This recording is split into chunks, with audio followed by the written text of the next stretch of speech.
but the nod goes to the Sangean. Okay, what about sound? Now, I will tell you, when I first turned on this radio, I thought that it would beat out the Sangean. It sounds very pleasant. Do not listen to the hype on the webpage that says, sounds as good as my $1,000 hi-fi or something like that. That's just not the case. I mean, come on, let's be realistic here. We have a little speaker, we have a little box that it's in, and a little amplifier. We cannot defy the laws of physics here, guys or gals. So this is not going to sound as good as a big stereo, just like a Bose wave radio will not sound as good as a big stereo. They will sound good though, because they have premium components. This one sounds very good, but the interesting thing is when I compared the two together side by side in an A-B comparison, I came up with some findings. The reason this one has a little bit deeper bass end is because it uses a loudness circuit, something that I guess maybe a bass boost. So it artificially boosts the bottom end, which gives it a fuller sound to the casual listener. But if you listen very carefully, that bottom end doesn't have a lot of definition. So it's more like a boom as opposed to a, hey, that's a bass drum or something. And of course, it's because you have a little speaker and a little amplifier. This particular radio chose not to do that, the Sangean, and so it doesn't have that big full sound, but it sounds just fine. But it has a much better sound when you listen to mid-range, like, oh, let's say things like a guitar string or a tenor's voice. This just sounds awesome in that area. So they both definitely sound very, very different from each other, but I would say it's a tie. And of course, neither of these is going to sound as good as a big stereo, so don't buy the hype.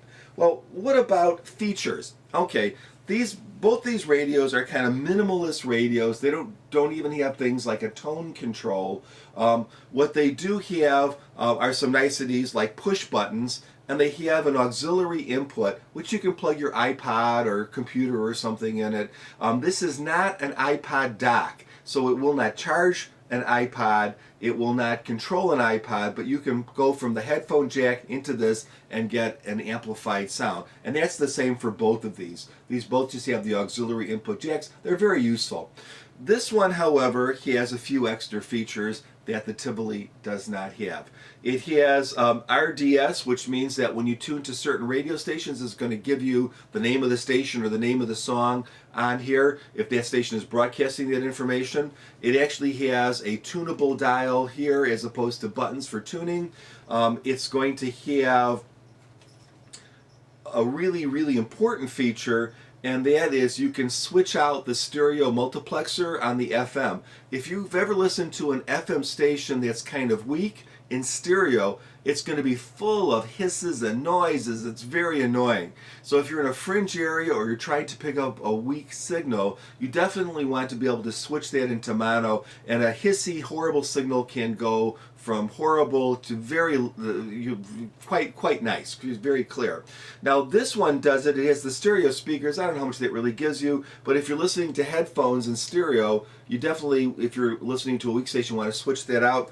This just has a mono speaker, but it is in stereo. When you plug in the headphones, there's no way to switch out that stereo circuitry, so it's going to be very annoying. So when it comes to features that you actually will use, the nod goes to the Sangean. So if you're doing the math here, you'll probably already know that the Sangean won. But does that mean that you should buy this versus this? No, not necessarily, because if you're looking for a really good FM radio with pleasant, casual, nice sounding FM, this probably will do better than this. If you're looking for an all-around kind of radio with a lot of features and a just, dynamic, fabulous AM section for a consumer radio, you probably want to go with this. They're comparable but different. But here's my bone of contention. This is a very highly engineered radio that sells for $100 retail, sometimes less at discount. This is an equally engineered radio. This one sells for $200. Now, how can Sangean sell a product and make a profit, $100? This is $200.